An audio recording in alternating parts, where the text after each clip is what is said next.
The nature of Jesus Christ.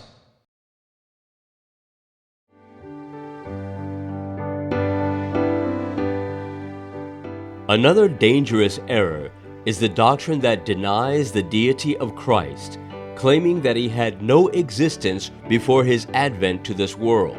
This theory is received with favor by a large class who profess to believe the Bible.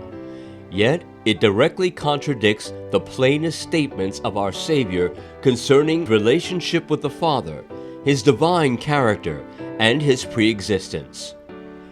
It cannot be entertained without the most unwarranted wresting of the Scriptures.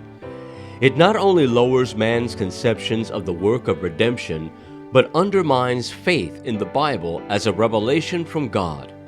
While this renders it the more dangerous, it makes it also harder to meet. If men reject the testimony of the inspired Scriptures concerning the deity of Christ, it is in vain to argue the point with them, for no argument, however conclusive, could convince them. The natural man receiveth not the things of the Spirit of God, for they are foolishness unto him, neither can he know them, because they are spiritually discerned. 1 Corinthians chapter 2, verse 14. None who hold this error can have a true conception of the character or the mission of Christ or of the great plan of God for man's redemption.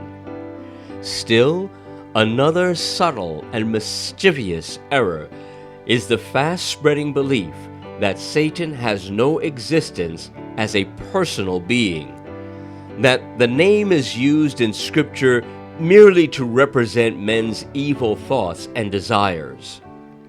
The teaching so widely echoed from popular pulpits that the second advent of Christ, individual at death, is a device to divert the minds of men from his personal coming in the clouds of heaven.